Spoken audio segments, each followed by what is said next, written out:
everybody. Okay, I want to thank everyone for joining us. We apologize for the delay. We were meeting in executive session to discuss some legal matters, and at this time, I would ask everyone to rise for the Pledge of Allegiance, but also, when we're done, we wanted to have a moment of silence for two employees. So right now, let's do the pledge. And John, can we get the parents to mute their also? Yes. I pledge allegiance to the flag of the United States of America and to the republic for which it stands, one nation, under God, with liberty and justice for all. And at this time, I would ask each of you to bow your head in silence in a moment of silence for two longtime school district employees and two of the greatest people that you would ever want to know. And one would be Rosemary Parmesan, and the other one would be Regina Carosi. And please bow your head in a moment of silence.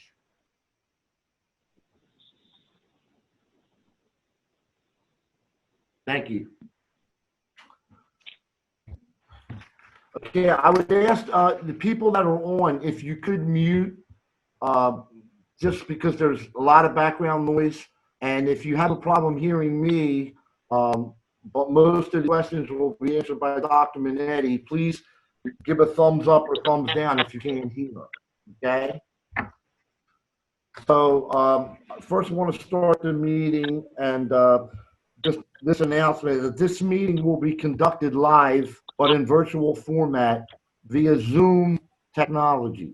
As with the March board, the July board meeting, this meeting process is permissible under and consistent with the whole Pennsylvania School Code, Sunshine Act, and the Bristol Borough School District policy provisions.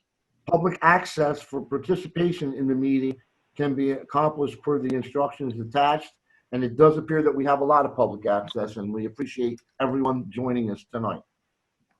Okay, Mrs. Moyer, could you do a roll call attendance for the board? Yes. Steve Cullen. Mr. Cullen.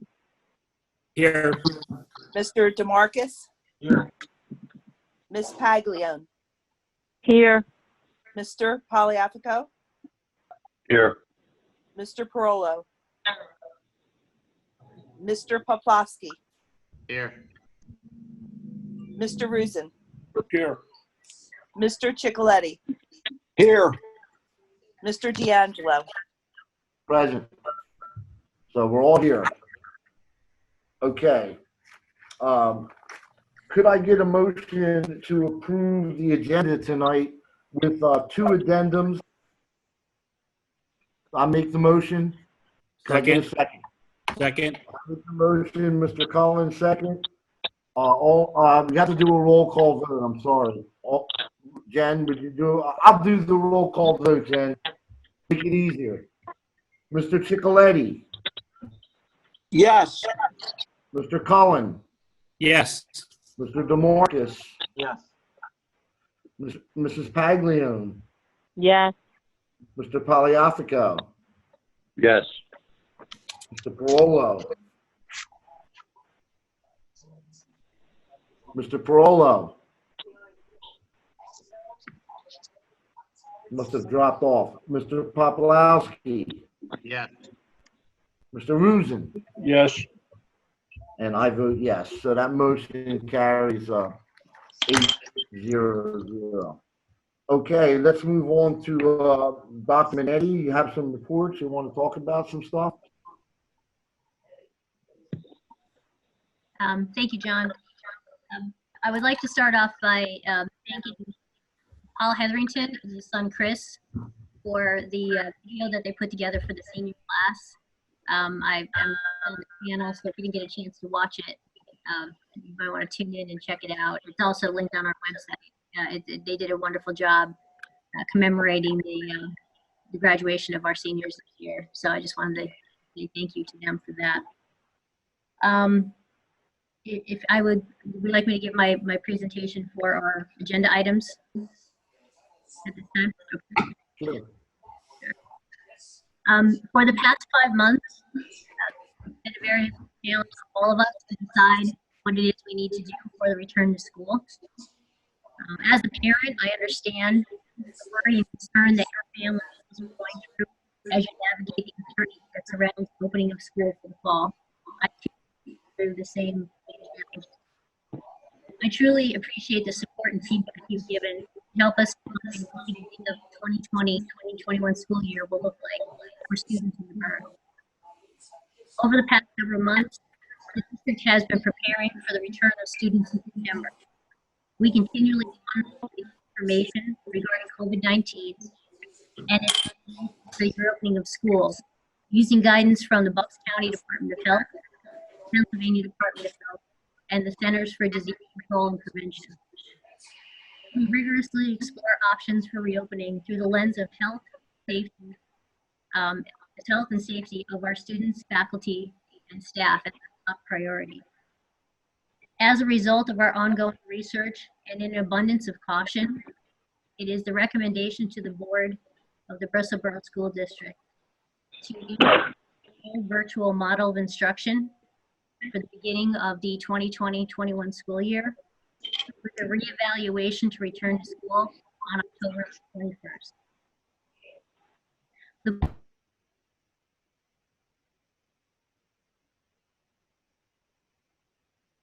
She's muted and can't be heard. Rose, you're muted. Am I unmuted now? Yeah. Okay. Did you hear any of what I just said? I heard until the date. Rose, I heard you until the date. Until the date? Okay. I'll start there then. I'm sorry. My hands are off the button, so I was muted. As a result of our ongoing research and an abundance of caution, is our recommendation that the Bristol Borough School District implement a full virtual model with reevaluation to return to school on October 21st. Tonight, we are also considering a draft of the district's proposed health and safety plan, which outlines protocols for cleaning, sanitation, ventilation, and social distancing, and other safety protocols, in addition to monitoring student and staff health. We will use the district health and safety plan as a guiding document for the protocols we will follow once we reopen schools for live instruction. The decision to opt for a virtual model for the reopening of school was not entered into lightly. From the start, our goal was to provide an option for students to return to school in person. In the end, we had to weigh the decision to return to live instruction with our obligations to help mitigate the spread of the virus and to ensure the health and safety of our school community. We will spend the remainder of the summer planning with our teachers and staff to provide a high-quality virtual program that is stable and consistent. We will also continue to plan for the day when we can have students return to the buildings for live instruction with the latest health and safety protocols in place. We believe that the time we spend developing our programs now will help us avoid having to abruptly close schools shortly after they open. Consistency and structure will be the keys to our students' success, and we will provide these through meticulous planning and preparation for a virtual opening with the transition to live instruction as soon as conditions permit. The model we are adopting for virtual instruction this fall will look different than the model we implemented in the spring in several critical ways. So an overview of that. Equipment, we will be doing a one-to-one with Chromebooks. So every child will have a Chromebook of their own from K to 12. That will be the student's Chromebook. They will have it for the entire year, whether they are in live instruction or they are virtual. Virtual instruction will begin on September 9th, and again, will be reevaluated on October 21st. During this time, we will survey parents regarding their desire to remain virtual or to return to live instruction. Parents who want their children to stay virtual will have that option and can change their decision on a quarterly basis. The decision to go hybrid model or full 5-day-a-week live instruction model will depend on the results of the survey and our ability to follow the protocols set forth in the health and safety plan. So it'll depend on the number of students that we have, whether we come back 5 days or we come back on a hybrid model. Virtual instruction will be taught by our teachers, our BBSD teachers. They will be offering Bristol Borough classes. They will be held 5 days a week with a combination of both synchronous and asynchronous instruction. Attendance will be mandatory and tracked on a daily basis. Courses will be graded. Teachers will be using Google Classroom as a platform for instruction. Google Classroom can be accessed from Chromebook or from any device that has the internet, such as phones, laptops, and tablets. Learning will be a blend, again, of synchronous and asynchronous learning opportunities. We will build time into the schedule for students to be away from the screen and engage on hands-on activities and independent practice. We understand that if you have a kindergarten student, to put them in front of a computer from 8 in the morning until 3 in the afternoon just doesn't work. So we're going to work with the different appropriate age levels that we have and build these instructional models to meet the needs of the students. Grading procedures will be similar to those of a normal school year with some variation given the current situation. An orientation will be held during the first week of school so students and parents can get to know their teachers and become familiar with the procedures and protocols necessary. We think it's very important that students have a rapport with their teachers, and going right into virtual is not necessarily something that we feel best about unless the teachers and the students get to at least know each other at some point. So we're going to have some opportunities for the teachers and their parents and teachers, for the teachers and the parents and students to get to know one another. Guidance will be provided to help students and parents navigate the online learning environment and to troubleshoot any Chromebook issues. Our student service director will be contacting families of students who require special services to plan to support those students and their individual learning needs. More information about the schedule for virtual instruction and the distribution of Chromebooks will be available in the coming weeks. So please keep in tabs on our website, and we will put that information out on our Facebook page as well. If you have any questions or concerns, please email us at, there's a website or a email that we have set up. It's covid-19@bbsd.org. I will have this letter posted on our website tomorrow, so that will be a link if you have any questions. We've been going on and answering any questions that parents have. It's better than getting lost in our email because we're getting so many emails right now. Right? And I thank you for your continued support.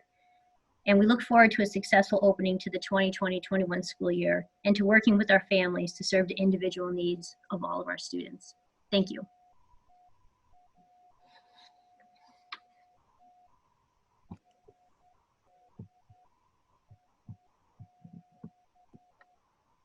Anything else, Dr. Manini? That's all I have for right now. Okay, so let's move on to item 4. And I know this is probably going to be the hardest thing to manage. We're going to go to public participation. So if you have a question, let's open it up. And there's anyone from the public, if you someone starts talking, please let them finish. And it's a public question period. And anyone want to start off? John, could just so Yes. they state their name first. Yes. So if you have a question or concern about what we're voting on, or any questions about our plan, please unmute yourself and state your name. Hi, my name is Dana Stevenson. Can you guys hear me? You have to speak up, man. I apologize.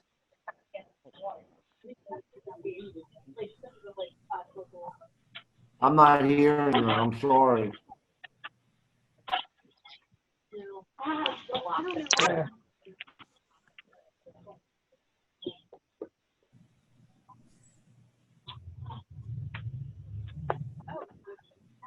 Okay, does anyone else out there have a question? I have a question. Okay, say your name. My name is Stormy. I'm the parent of a soon-to-be second grader. I have concerns. Both my daughters, both of us, my husband and myself, are working parents, and our children are in daycare while our kids, during normal business hours. So it would be up to the daycare at that point to provide the virtual schooling.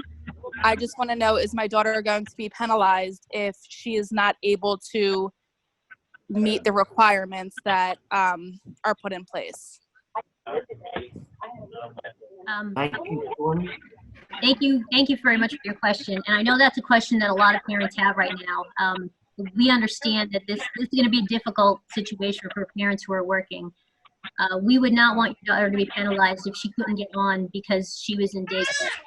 We would understand that we have to be flexible, and we'll have the teachers working with the families. We're going to have a combination of synchronous learning and asynchronous, which means that there will be lessons recorded. So if your daughters miss out on anything, they'll have the opportunity to make that work up later on in the day. So we definitely want to be working with our families, understanding that we have a lot of working parents out there, and this is going to be a very big inconvenience for them. Thank you. Thank you. Next, anyone else? Hello, my name. Say your name. Ron.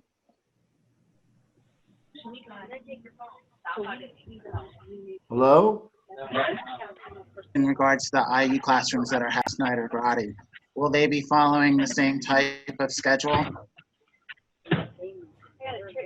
It's my understanding that IU classes will be going virtual. And I believe it's about the same time frame that we are. Their decision is going to be made in October as well. Thank you. Thank you. Hello? Anyone else? Yes, can you hear me now? I'm sorry. Yes, what's your name? Say your name. My name is Dana Simonson. I just had a question regarding the virtual. Last semester, I know it kind of happened to all of us all at once, but it was pass or fail, and I know she said it was graded. However, are all the teachers going to be doing it as graded grades? Because some of them just kind of gave them busy work. In addition to that, my daughter's also enrolled in a dual enrollment with Bucks County Community College. How would that work? Dual enrollment courses are still going to run. We'll still be offering the credit for dual enrollment courses. So that's not going to change at all. It's just the format will be virtual until we return. And at the end of the year, it was pass fail. It was kind of like we were left out there to try to build it as we were going and to not hurt students and all the work that they put in throughout the year. We made it a pass fail. This will be different. It'll be more organized. It's not going to be just pass fail. There's going to be graded assignments and accountability on both ends.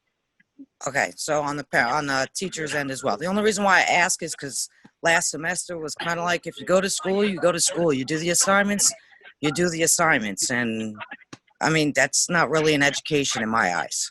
Understood. And one other question. How did we come about this? Is it because of COVID in the borough district, or just, I know you guys all met in the school district and everybody else, and a lot of you, but I guess, are there many cases in the borough's district, or what is the main concern? Is, I know the welfare, meaning the health, of course, but what came about just doing the virtual? Is it because the other counties are doing it that way and the other schools? No, it's a combination of a lot of different factors. We were all set to open up, and we were looking forward to it. We can't wait to get your kids back here, to be honest with you. This is what we enjoy most, is working with the children. But as the weeks have progressed, all the guidance has changed. We went from 3 feet and no masks to everyone has to wear masks at the beginning of July when the government put that order in, to the guidance being now 6 feet, 4 feet So with the change in guidance and when you have larger groups that are getting together, we're seeing more and more that it's spreading. We want to make sure that we have everything in place and all the protective equipment has come in, all the barriers that we're going to have up for offices and all the traffic patterns, all the PPE, that's already ready to go. And we want to make sure that we don't go into a situation like, we just had the Phillies a couple weeks ago where they start the season and then all of a sudden there's an outbreak of COVID and they have to pull the whole thing back.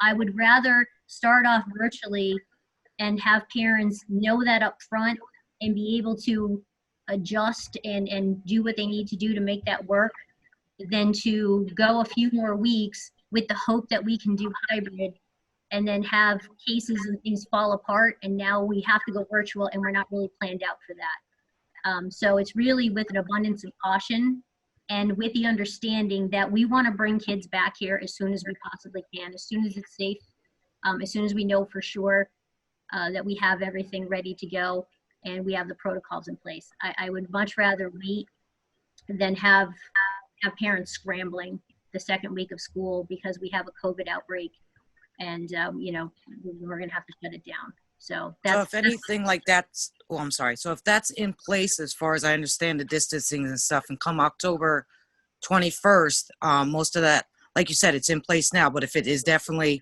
in place by then, chances are we may be able to return to school. Yes. Okay. Our default is always, we want kids here. We understand that this is difficult for a lot of parents and we more sympathetic as a parent. I cannot be, believe me, I'm going through the same thing that you are right now. But as a school district leader, I always have to look at it from the perspective of how do I keep everybody as safe as possible.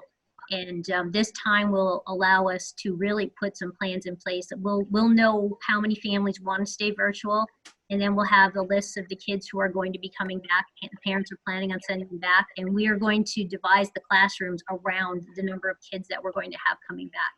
So we'll be able to section things out a little bit better. We'll move classrooms to bigger rooms if there are going to be more kids in that class. It's going to give us time to do that while we're still providing a virtual option for parents that is consistent and well thought out.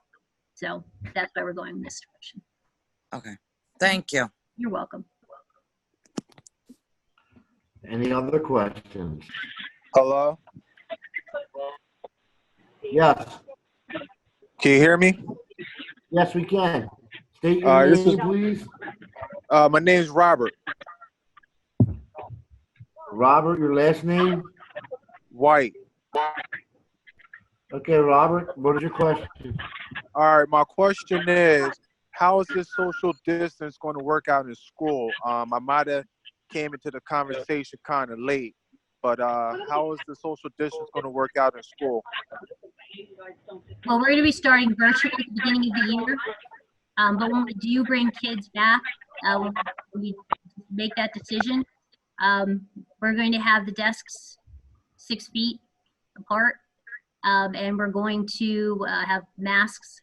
Students are going to have to wear masks or some kind of face covering, whether it be a mask or a face shield. So we're going to have those protocols. They're in our health and safety plan. If you want to review that, it will be on our website. We're going to adopt it tonight. So that kind of answers a lot of the questions that you may have about protocols that we're going to have in place. All right, I did read some of the safety plans that is on the website, and it led me to this question too. I did notice that it said that desks and water fountains will be wiped down twice a day, once in the morning and once in the evening. At least. I disagree with that. I think I should be wiped down more than that. But as far as what, are we allowed to send our kids to school with bottles of water or water containers? Yes. Yes. When we go live, we would actually ask that parents have their children have a water bottle, because going a whole day if the water fountains are shut off. We do have the bottle fillers at the high school. We're going to put one in. We're looking at one for the elementary school as well. That's just a refillable water bottle. It's just touchless. They just stick it right underneath there. But yeah, students will be able to bring their own water bottles. All right. Now, as far as with kids eating lunch and switching classes, are they still doing that as well? And students would, yes, we would still feed students lunch in live instruction. We would have to have social distancing there as well. So we have to come with a schedule that will allow a smaller number of students in the cafeterias at any given time so we can maintain that social distancing. We're looking at the cafeteria tables because at the high school they are round tables, and that really doesn't work for social distancing. So we're looking at what we can do to temporarily replace those tables so kids will be social distanced from one another. And in the elementary school, we'll be able to separate the kids out by grade level and put them not only in the cafeteria, but also in the large group instruction room so they're spread out. All right, I just have one more question. I know my kids, they have to do the summer project, and being that we're starting off with virtual learning, how do they turn those projects in? Oh, you know, I will work with Ms. Rosado to come up with a protocol for how parents are going to, or how students can turn those things in, and then we'll post it when we on the website. Will that be posted before September? Yes. Okay. Yeah, that All way right. you'll know whatever it is you need to do, and you can get it ready. Okay. All right, I appreciate y'all. Y'all doing a fabulous job. Thank you. Thank you, Robert. No problem, brother. Thank you. Is there anyone else that has any questions or concerns? I have a question. Please state your name. Anastasia Greenway. Okay, thank you. Go ahead, Anastasia. What is your question? During the virtual education, my kids did not do well with the learning online, and I do not feel that they're going to succeed during learning online. And I was wondering, is there going to be any help for them? Anything that would be, I don't know, available for them to get extra help if they need to? Because they're not really looking forward to do anything online at all. We're looking to work with our 21st Century After School program to provide extra instruction after school hours to help students who may be falling behind. So we may be able to help your students out through that. Okay, thank you. You're welcome.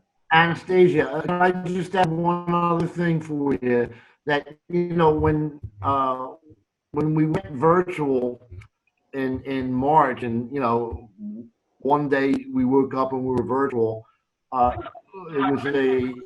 was a hard transition, and many of our teachers weren't prepared. They did the best they could, and but since then, many of them have, a lot of them have gone with the Google Class training and have become experts and a lot better at delivering. So I would say that we've also moved along that path as well. Thank you. I have one more question. Okay, does anyone else have any questions? Any more questions or concerns? I still have one more question. Go ahead. So I'm working mom and I have 2 kids. So it's going to be a little hard for me to get my kids, and they're in different classes, one in 5th grade, one in 4th grade. So it's going to be difficult for me to maintain Google Classrooms and all that good stuff. I guess I'm going to do my best, and we'll communicate with the teachers and decide on how we're going to handle that situation.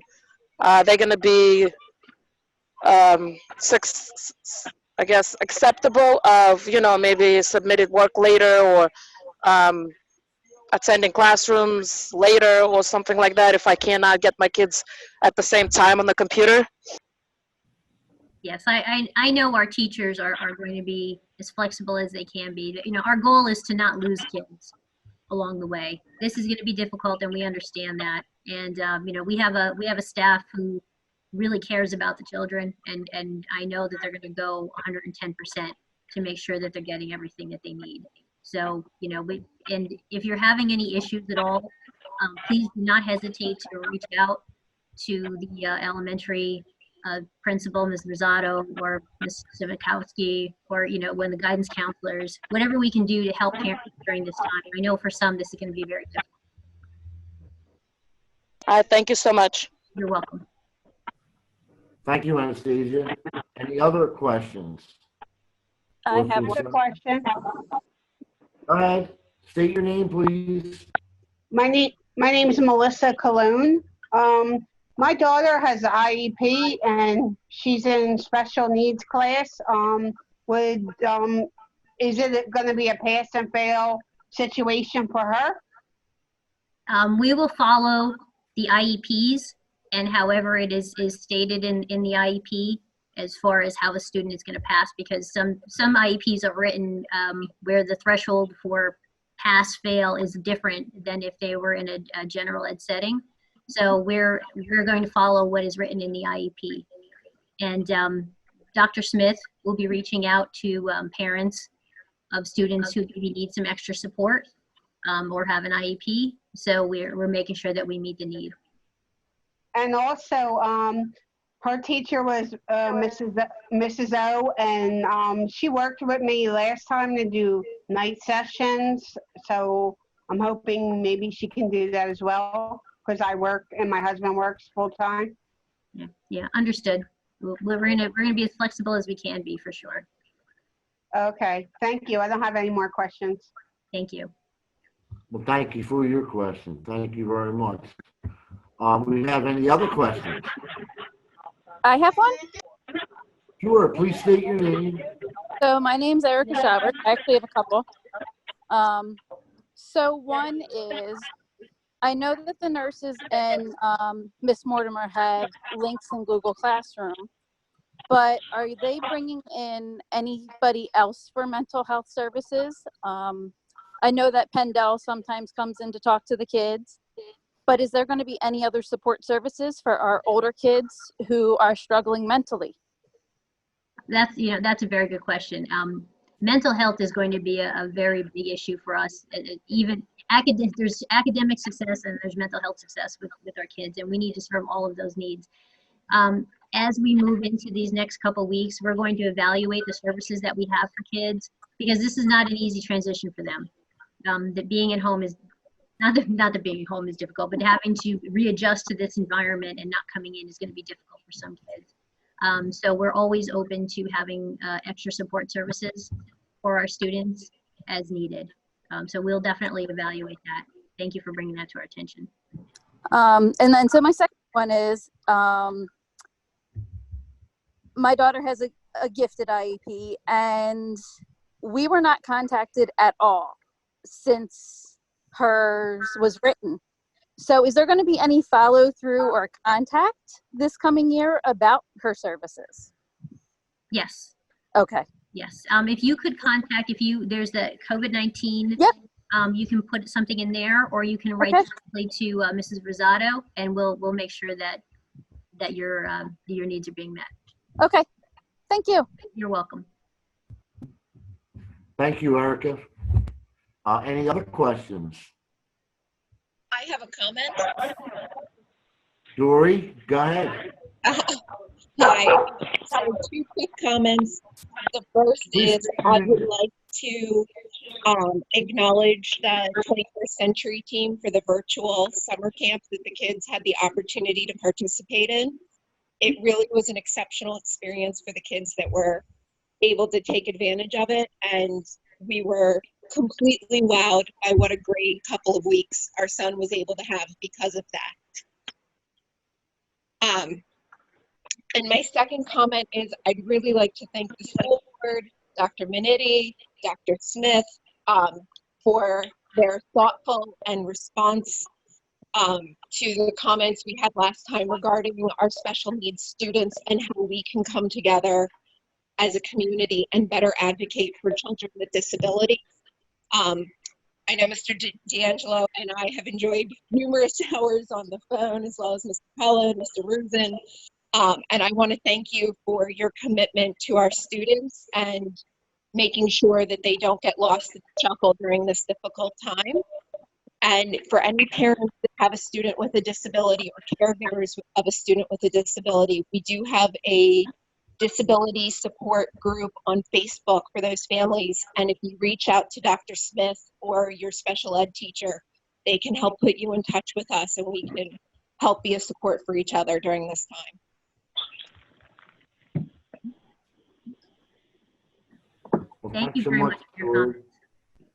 Thank you. Um, It's a pleasure to work with you and the parent groups.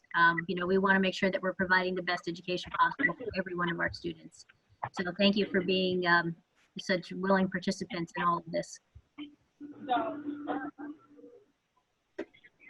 Anybody else have any questions or concerns? I have a question. Sure, state your name, please. Kelly Cheeseman. Hi, Kelly, go ahead. My son is going into 4th grade, which I know is a huge, like, turning point. And he's already struggling with reading. He doesn't have an IEP, but he does get reading support. Is that going to be offered at all or in any type of capacity? Yes.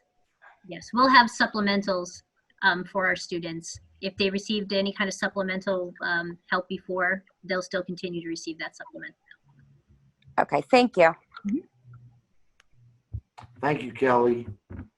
I just wanted to let everyone, I saw a little instant message pop up from Jim and Devine, who were asking about if we had, every kid has a Chromebook, and that is where we're at now. Every student has their own Chromebook, correct, Dr. Minetti? Every student will have their own Chromebook. What we're going to ask parents to do is we let families keep the Chromebooks at the end of the year. We're going to take a collection of those Chromebooks back because we're going to re-image them and have them all ready to go. And then we're going to distribute one per each child for every student K to 12. So you'll be getting something soon, a request that we collect the Chromebooks and that you bring them in. And like I said, we're gonna re-image them. Paul's gonna work his magic and get them where they need to be. And then we're gonna distribute them out for everybody. So nobody has to share. I have a question. Okay, state your name. Hi, my name is Valerie Hamilton with Children of God. I love what you're doing and thank you. My question is, for the children with the Chromebooks, do they have their own internet access, like a hotspot for each Chromebook? We do not have individual hotspots right now, but we do have, through a grant that we were able to get some hotspots for families. So if you're in need of a hotspot, you can let us know and we will try to get that for you. If any family is having a hard time with connection, please use that COVID-19 email address or just email one of us, and we will work with you directly to ensure that that your child has access. We don't want access to be a problem which holds a student back. Thank you. You're welcome. Thank I you, have a Valerie. question. Go I have a ahead, question. state your name. My name is Lori Reese. My son Logan was in St. Mark's. He's been there since kindergarten, and he was going to be transferred into Bristol for 8th grade. He needs an IEP.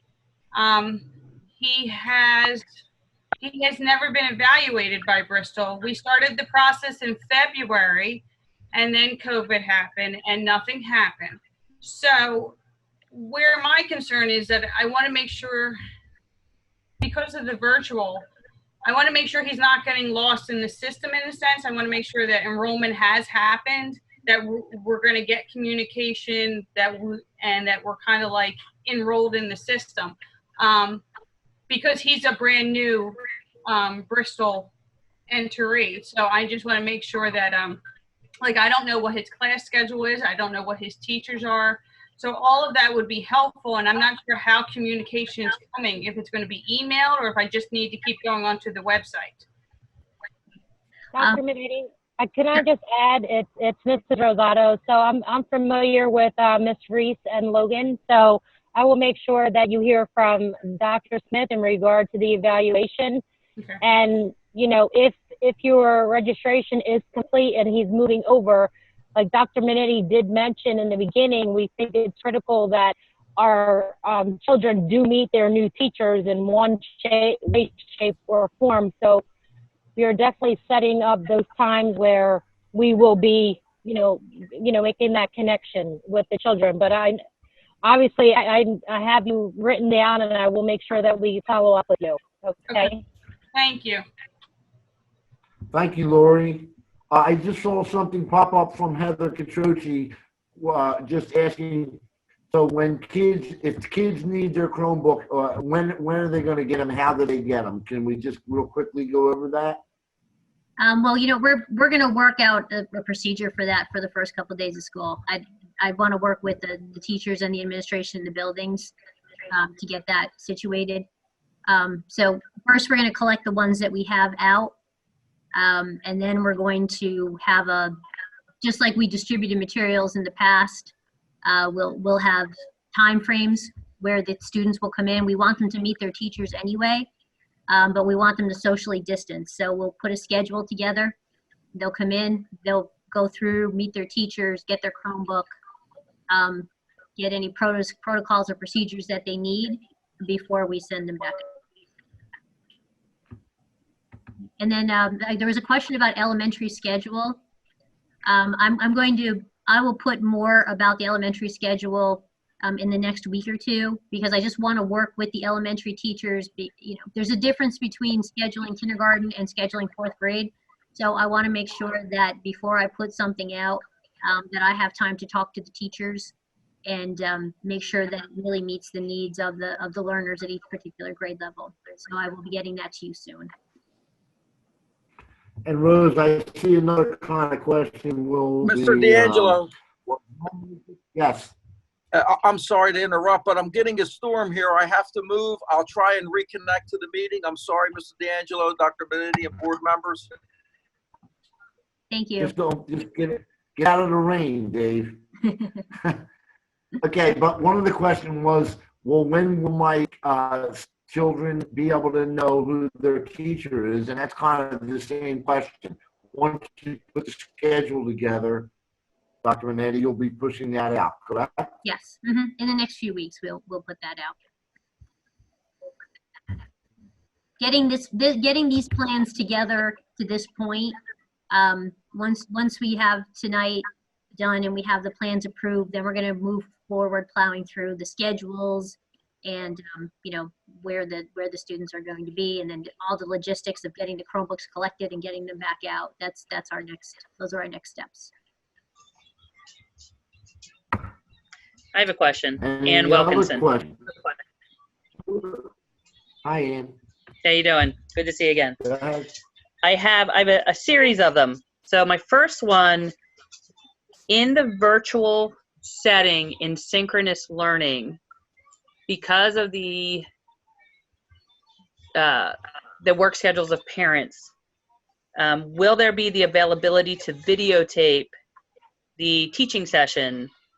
What would be the legal, and I'm not sure the legal ramifications with that, if the teacher has kids on camera, or in the synchronous sessions when you can't repeat them, and if a parent has to go back later at night.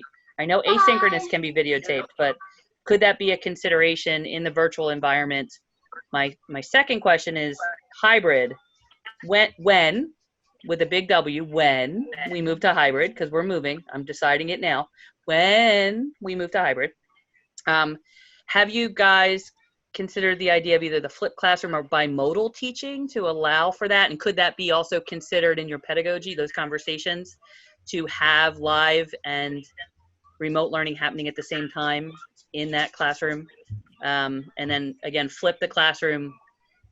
It could be really beneficial for us as co-teachers at home, having this idea of whether it is an abridged learning, the lesson plan, the goals of the week, and whatever that is. So as a teacher, as a co-teacher who is at home, put into this role and none of us being trained in it, it could allow us to familiarize ourselves with some of the concepts again, because I'll tell you, splitting words into syllables almost killed me this summer, but I got through it. Thank you, Ms. Bannon. But that is really challenging for my anxiety level to go, I'm clapping and I don't know what is syllable thing. My anxiety goes up, my little one's anxiety goes up. So could that flipped classroom model, either in the recorded environment, the hybrid environment, or even the virtual environment, be something to consider for teachers to just help us co-teach with you so that we could be a part of that? And then as we go into the virtual model and we're in remote learning, does that mean the stop of extracurricular work?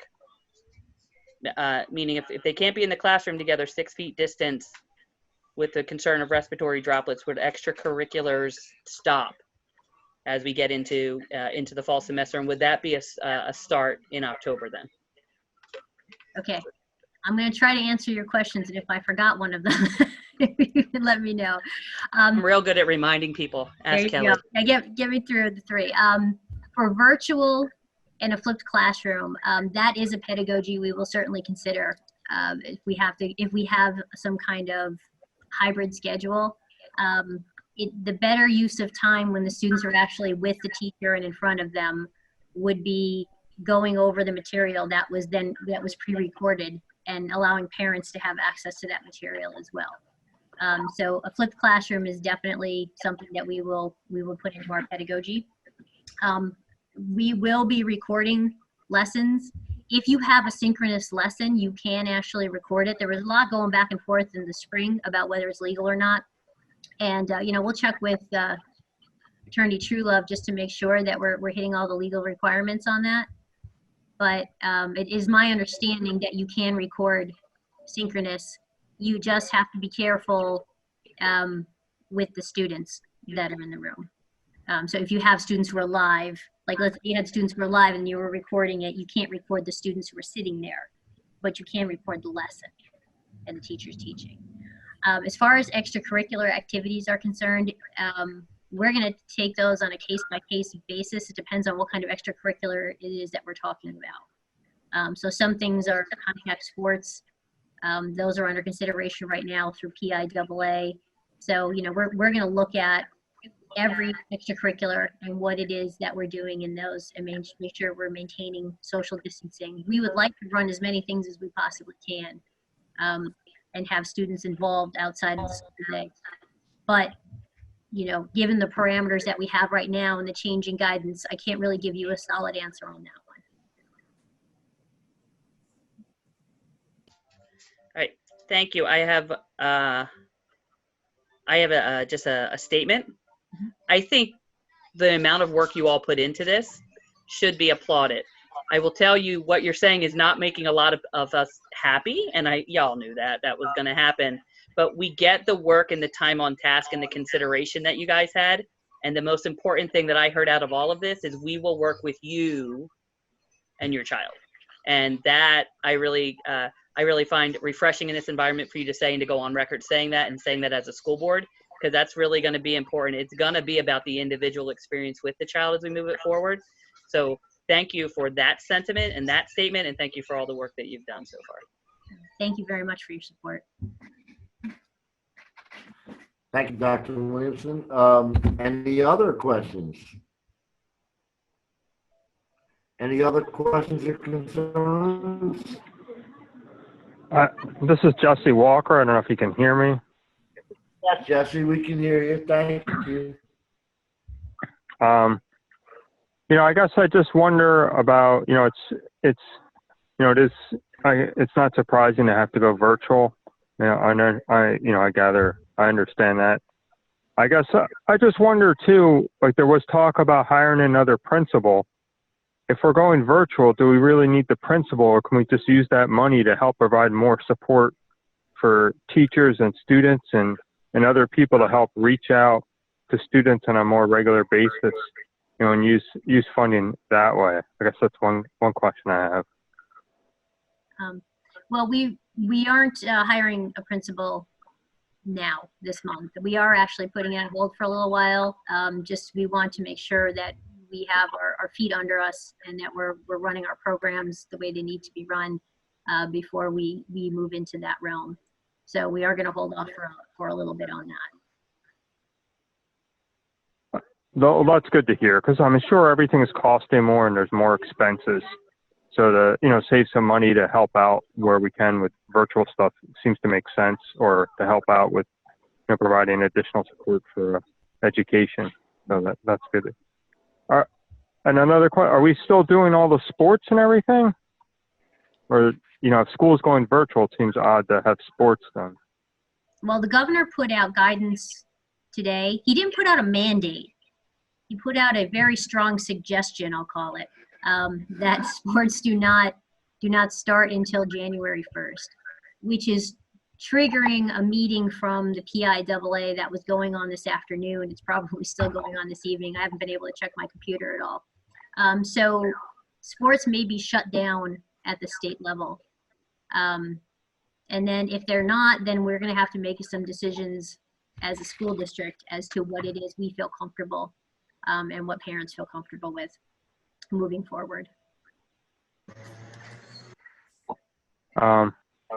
Okay.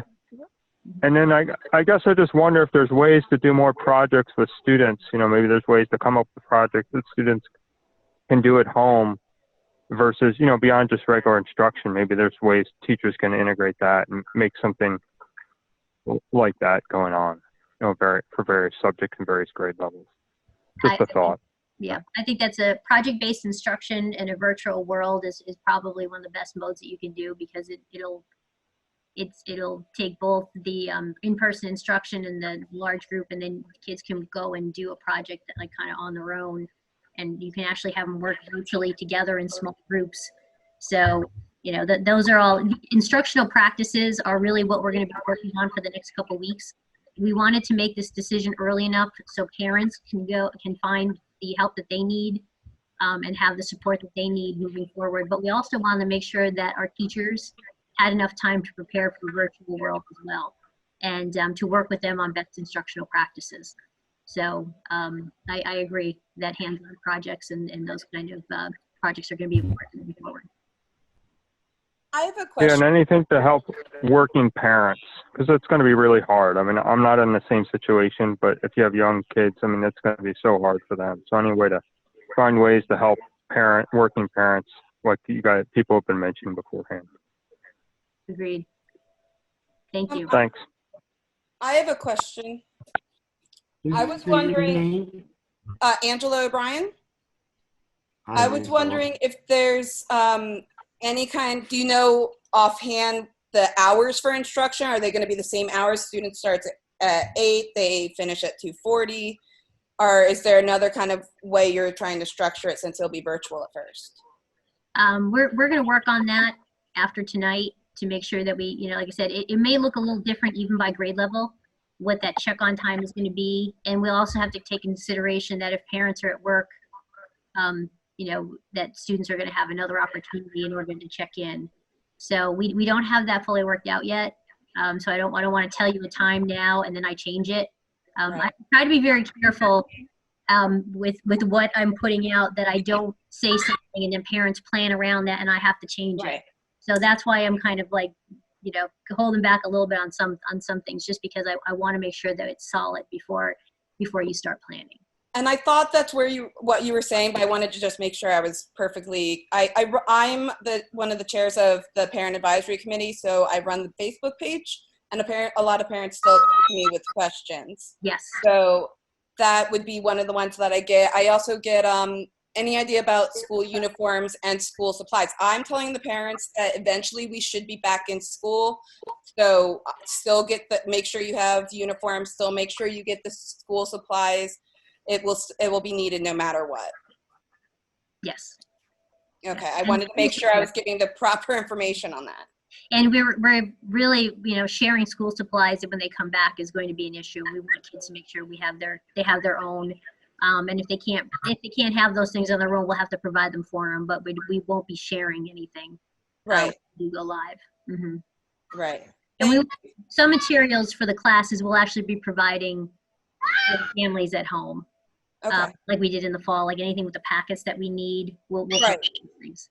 Oh, that does remind me. Another question I've heard is in regard to the way that it was in March. Now I know that it's going to be completely different, but in regard to that, some of the students had packets or had things that they could print out, or that would be easier to do if they were printed out, but not all parents have access to printers. So the teachers were actually printing them out for students and then providing them to them.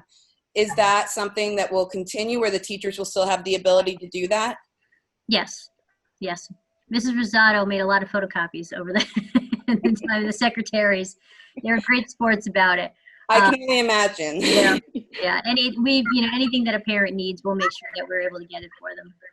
Awesome. Thank you guys for everything you do. I echo everybody else who has said that you guys are hard workers, and I don't know how I could have done this. I'm so grateful that you guys have done all the research needed and are working so hard on this. Thank you. I have a question. Go ahead, state your name, please. Sure. My name's Michelle Quigley. I'm a mom of twin 5-year-olds transitioning into kindergarten this year in your school, both of which have IEPs.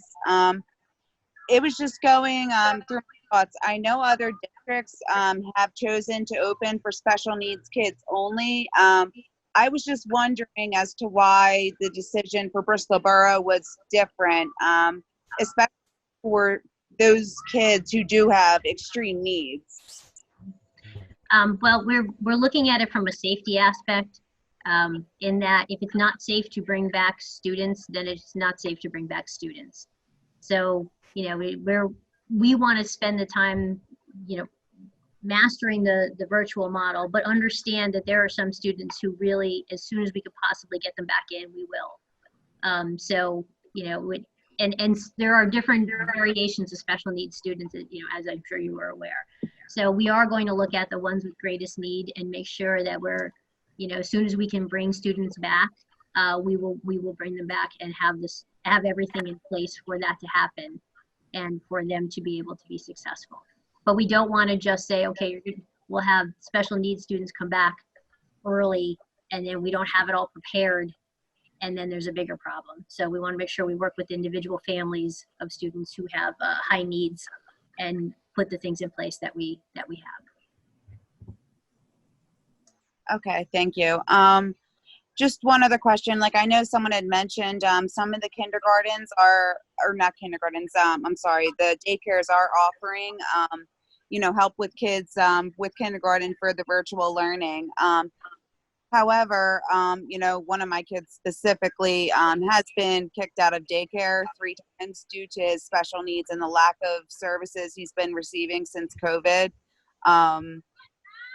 So do you have any suggestions for children like that, like for other kinds of help? Sure. How about if I have Dr. Smith reach out to you to see if there's something that we can do specifically for your child? Yeah, speak to him. Last night we did a Zoom meeting with the IEP team. So yeah, I'll reach out to him again. Okay. All right, thank you. You're welcome. Thank you. Does anyone else have any questions or concerns?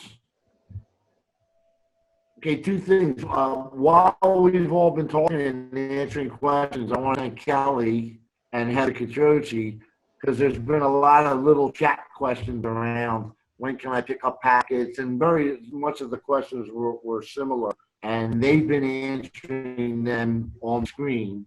And so I want to thank you guys for helping us get these questions answered. So if there aren't any questions now, John, I have another question. What I would Sorry, like to do is to go through the agenda and get that done. John. Sorry, I have another question. It's Dan Wilkinson again. Go ahead. Okay, thank you. So with COVID and a lot of things going on, food insecurity, especially with students, is a massive issue, right? So I'm wondering if you can comment on what would be continued with us being remote and virtual for students with food insecurities, and maybe students who were not food insecure before this, whereas the school did a great job of creating a pantry for personal items and food items. How would that continue? What would that look like to maybe help alleviate some thoughts that parents might be having? If you could comment on that, and then John, I promise you I'm going to shut up. Okay, it's a great question. It's a question I know Dr. Manette has the answer. As we talked about this. We have approximately 70% of our students last year were on free and reduced lunch, and those numbers may increase this year based on the need, that parents losing positions and such. We're going to reach out to parents right in the beginning to make sure that we have everybody who maybe needs the paperwork for free and reduced lunch, and make sure we get that all filled out. We will have that food available. So because there will be breakfast and lunch available for students, and we're thinking of creative ways if a parent can't get to the school to get it, so we can get those food supplies to them at their home. And we have had a pantry. We have to be careful with the pantry just because of COVID. That's what stopped it right now. So I'll work with Ms. Rosado to see if we can have a pantry again at the school, and if we can't, we'll have the names and the addresses of the pantries that are in the area that we could have available for parents. And because a lot of people would bring pantry items into the school, maybe we can work with one of those local pantries where you could bring it there for our students. So yeah, food security is a big issue. We want to make sure that everybody's being met. I just have to be careful with running a pantry now with COVID. But if we can figure out a way to do it at the school, we will.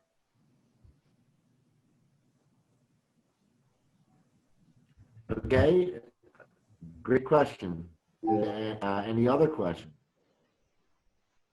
So what I actually started to say was this: we will go through the general agenda now, but for all you people who have joined us online, we'll have another, at the end, another public questions, public participation. So if in the meantime, if you spend about 10 minutes listening to all the various and sundry business we'll take care of, if you have another question, I'll open it up again before we adjourn.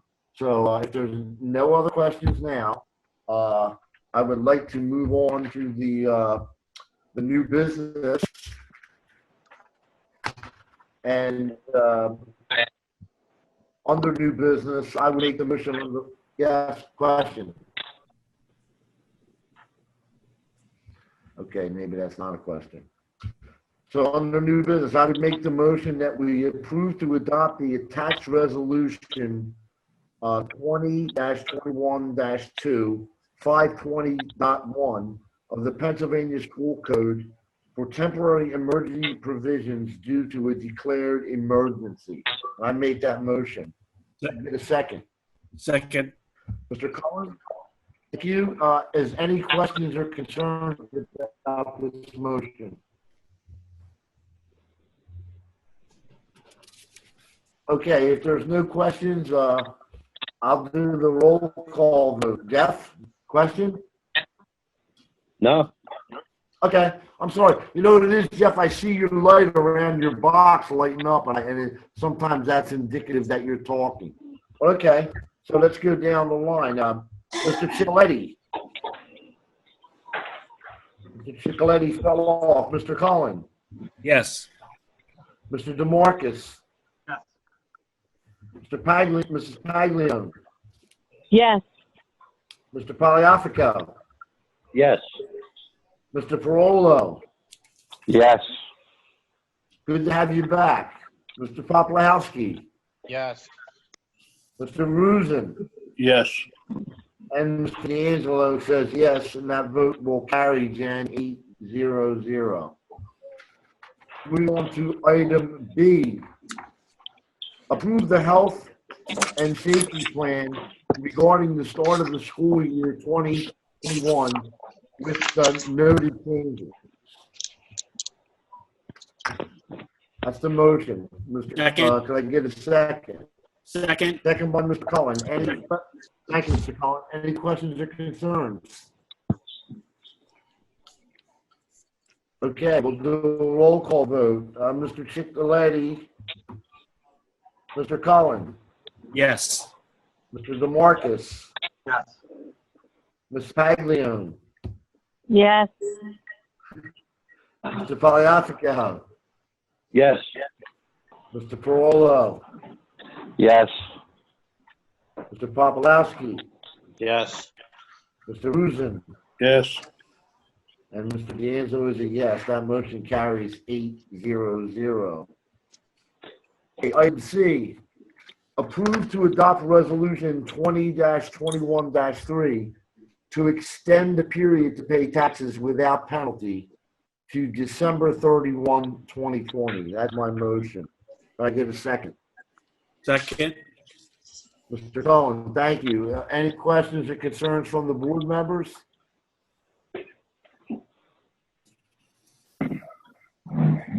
And I would just for the public to know that what we have done really is normally if you didn't pay your school taxes, I believe it was by November 30th, there was a penalty.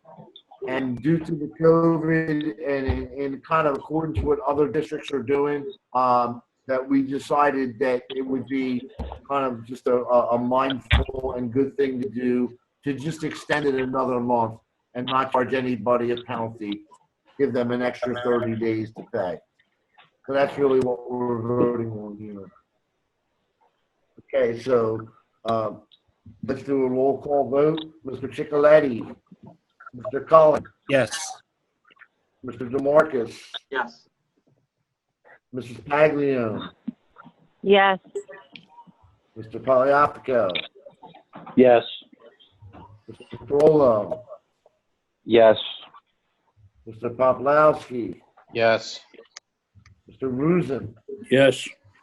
and Mr. D'Angelo makes that again 8-0-0. Okay, item D. I would move that we approve the attached service agreement between the Bristol Borough School District and the Bucks County Intermediate Union number 22 for Title I equitable non-public services. That's the motion. Can I get a second? Second. Second. Any questions or concerns? Okay, let's go roll call. Mr. Ciccoletti, Mr. Cullen, Yes. Mr. DeMarcus, Mrs. Paglione, Yes. Mr. Poliapico, Yes. Mr. Parolo, Yes. Mr. Poplowski, Yes. Mr. Rusin, Yes. and Mr. D'Angelo is a yes. That motion carries. Now we have two items that were added to the agenda, and I will read item E. And Jen, we'll try to make sure we get these for your notes, Jen. Item E is to authorize the purchase of math textbooks. The first book would be called Calculus, Graphical, Numerical, Algebraic, 6th edition 2020. And this is for our AP Calculus students and regular students. And that would be to authorize the purchase of 20 books at $137 per book. The second book, recommendation from Mr. Medina that we consulted with for the following book for pre-calculus, Functioning Modeling Change, a preparation for calculus 5th edition. This would be for our pre-calculus classes where we have 41 students. We'll be purchasing 48 books at $67 per book. That's the motion. Can I get a second? Second. Second by Mr. Cullen. Any questions or concerns from any board members?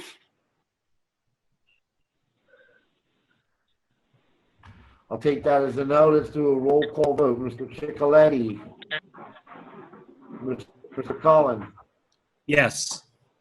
Mr. DeMarcus. Mrs. Paglione. Yes. Mr. Poliafico. Yes. Mr. Parolo. Yes. Mr. Poplowski. Yes. Mr. Rusin. Yes. And Mr. D'Angelo is a yes. That vote is 8-0. Okay. Item F. approve the school reopening plan for the 2020 school year. The opening will be a virtual opening and will be reevaluated on the October 2nd, 21st, 2020. That's the motion. Can I get a second? Second. Second by Mr. Cullen. Any questions or concerns from any board members?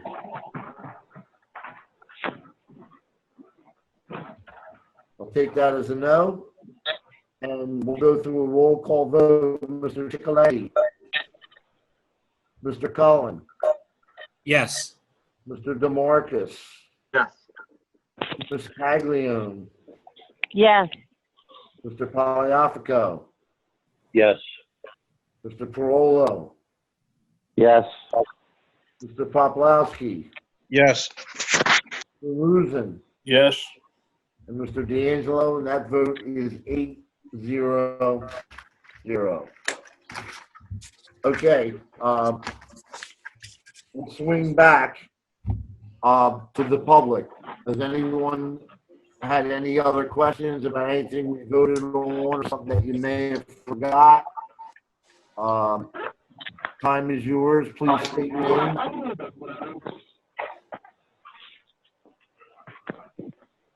This is Jesse Walker again. Sure, Jesse. What's your question? Good. Hopefully you can hear me better.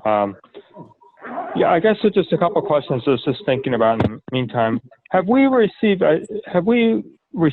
or reached out to the federal and state governments and other government agencies? I hear some awards of grants and things, but I just wonder, like, has the federal government or the state government offered any support, such as if we're able to go back into school, like COVID testing support, and other things? That's, everything's costing more, I'm sure, for the district. So just wondering about that.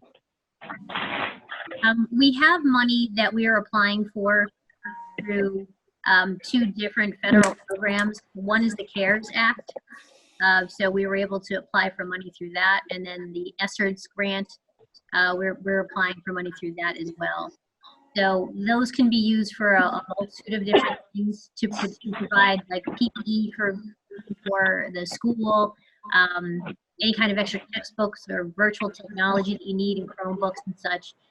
There's really nothing for testing right now because testing has to be done through certain agencies, and that's not widely available. I have a feeling that moving forward, as everything is increasing, that maybe tests will become more available. I'm hearing more about tests that are just like a spit test and things like that. So as these things develop, we will certainly look into them. But we do have money that's going to be coming from the federal government to help support some of the things that we're going to be needing. Okay, well, that's great. I mean, I ask everyone this. It'd be great if people reach out to their federal and state politicians. Like, we really need help with testing and other things for this COVID if we're able to go back to the school. I guess my other question is related to that then is, how's the overall health of the school budget? I mean, there must be extra expenses that have come up and extra things. Like, it's, I just wonder, are we on track with our budget? Do we have extra expenses, or just general picture of how the school budget's going?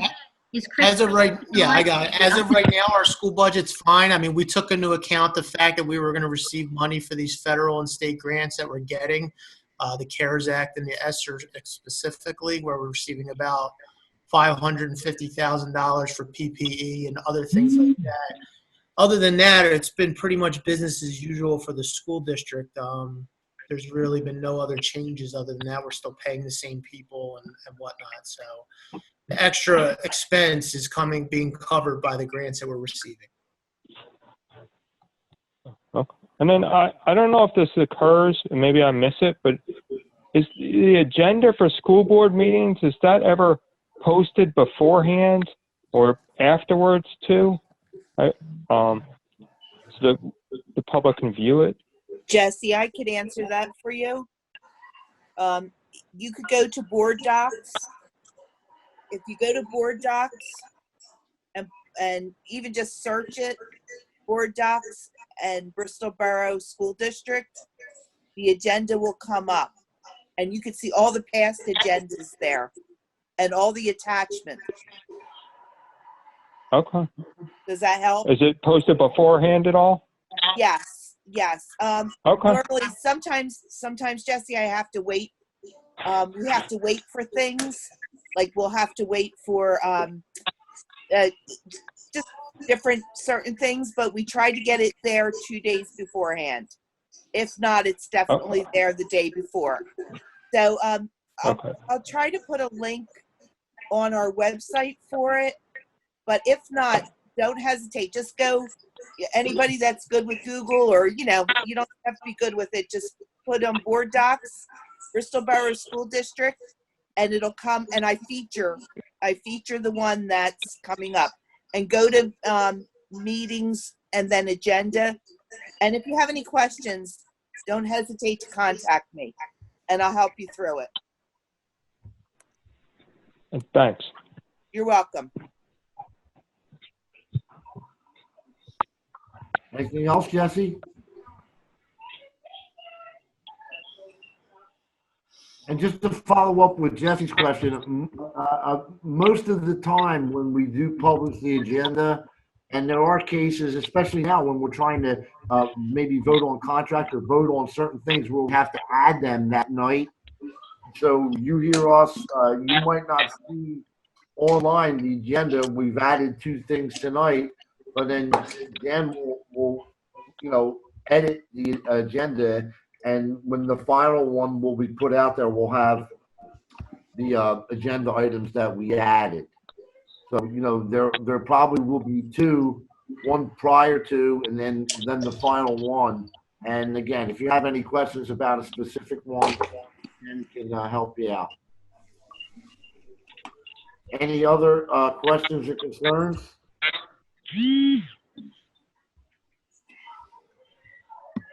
Any questions?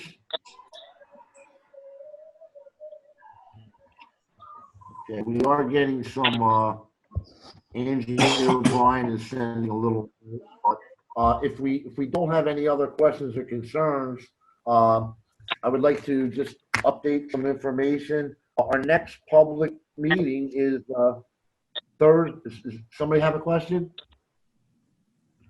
Okay, our next public meeting is Thursday, August 27th. And as with what has been happening for the last 6 months now, we may have new information then. So that will be our next meeting.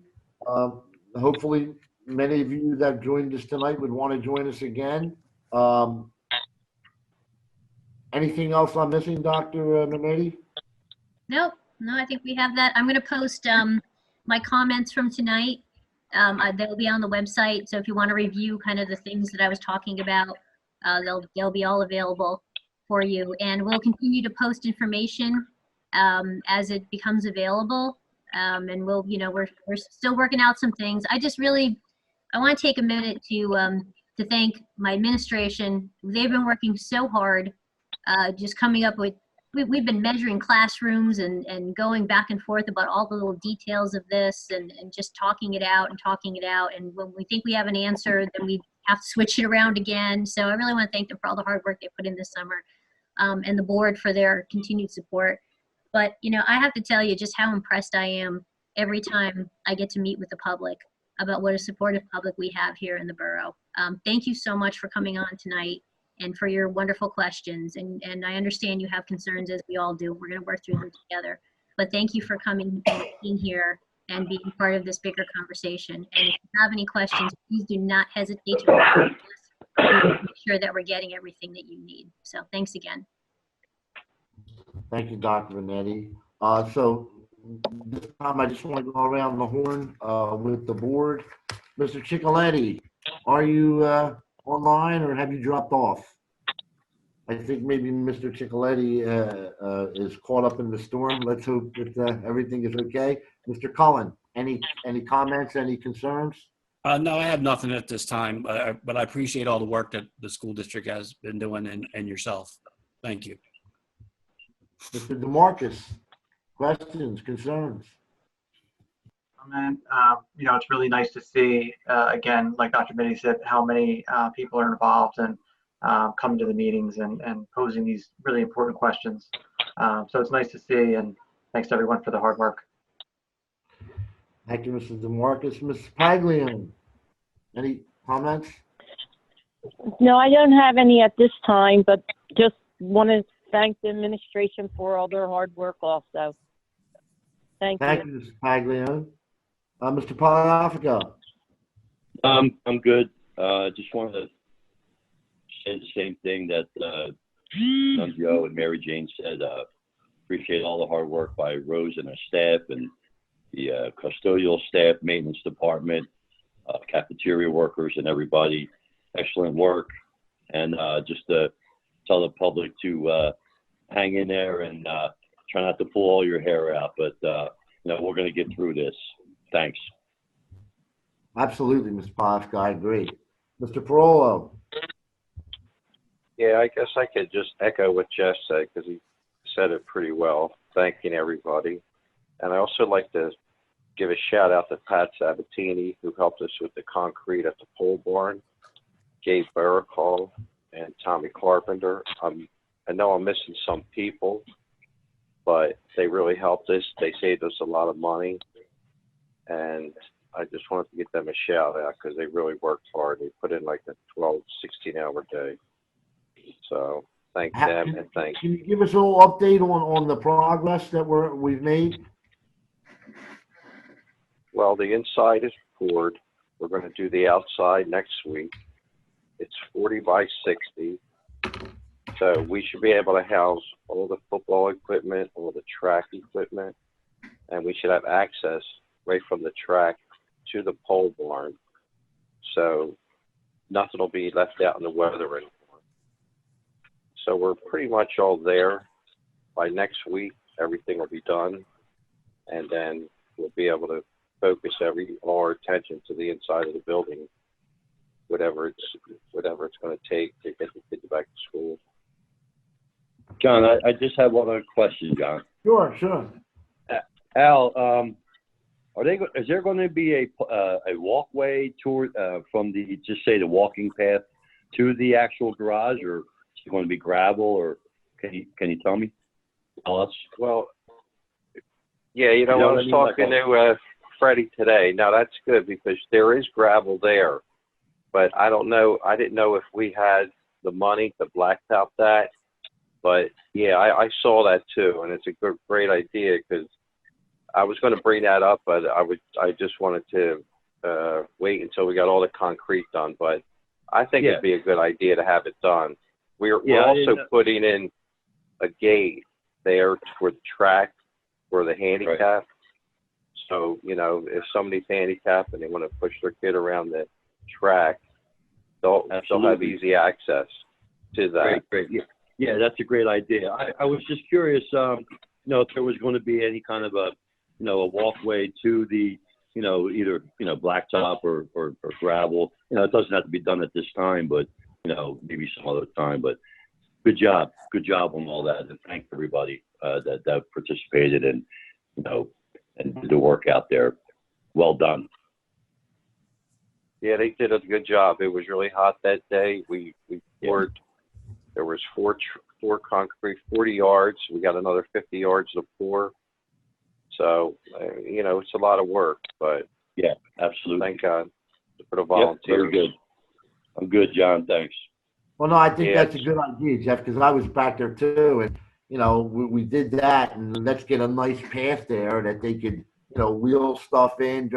People could walk there, right. Not walk there. So I think we probably should be able to get that done. So let's get that. Let's get all the concrete poured and see what we could do. I'm totally in favor of that.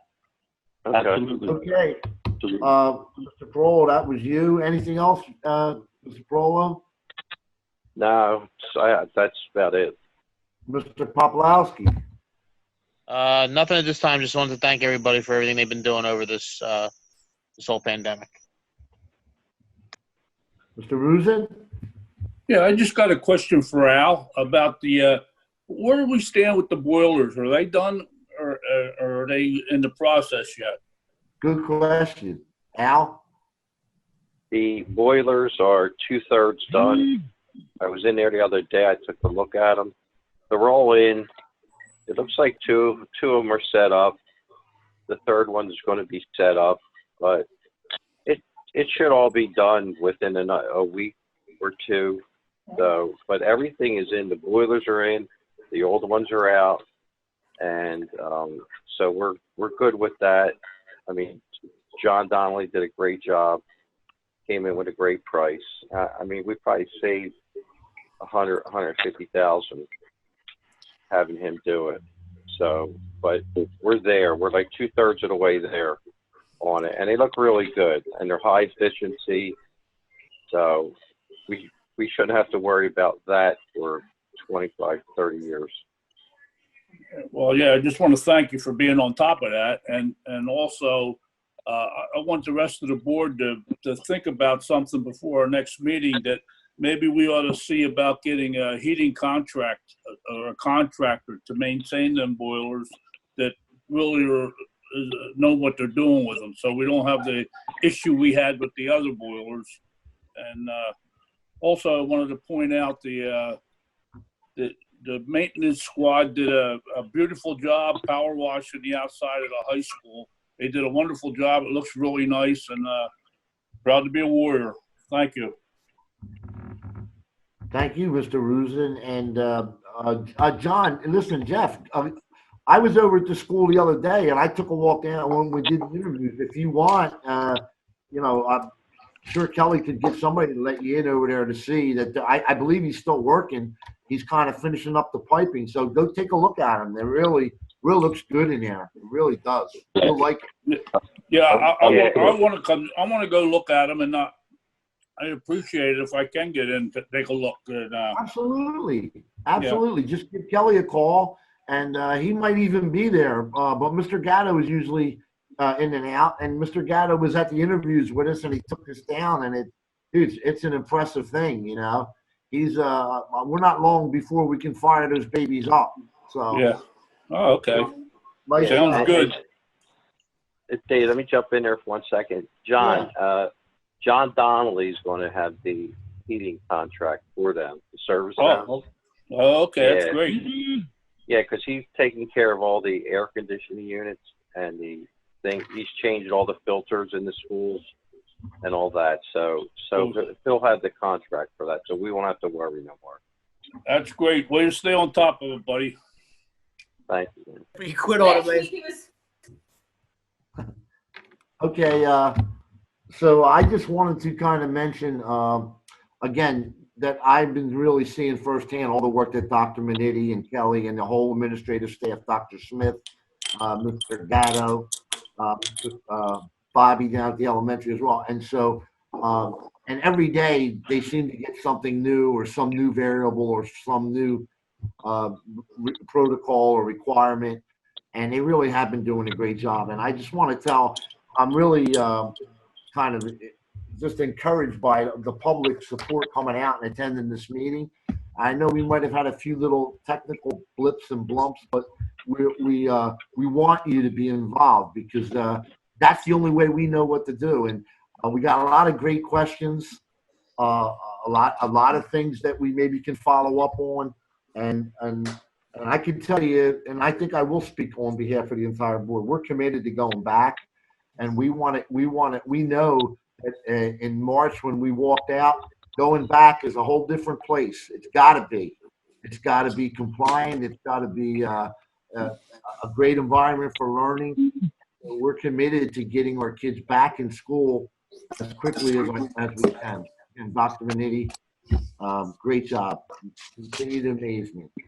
And earlier when we had a moment of silence for two employees of the school district, longtime employees that passed away recently. One of them was our former principal at the Snyder Dry, Rose Parmigiani. And Rose was just such a big part of Bristol High School. There's thousands of kids' lives that she touched. She lost her battle with cancer, but I can tell you, I was many times with her and seeing her, and she fought harder than anyone has ever fought. And she should really be an inspiration to all of us. And so I would hope that maybe sometime when we go back and back to normal, we can maybe have a little ceremony to honor Rose. And also another longtime employee, Regina Carosi, passed away last week. And again, she started out working in the cafeteria and was a great employee. The students loved her. She loved the students. She later took the job as an aide, as a one-on-one aide, and as an aide in the kindergarten for many years. And she continued to love the kids she was around, and the kids and the parents, and a lot of kids over 25 years grew to love Regina Carosi and grew to receive her love. So I just wanted to maybe think about her and think about Rosie. And when we get this all settled in, maybe we could have a little ceremony to honor them both. So with that, if there's no other business, can I get a motion to adjourn? You make a motion to adjourn the meeting. Mr. Collins, thank you. Second by Mr. Poplawski or Mr. Perola, was that? And right now, this meeting is adjourned. Thanks, everyone.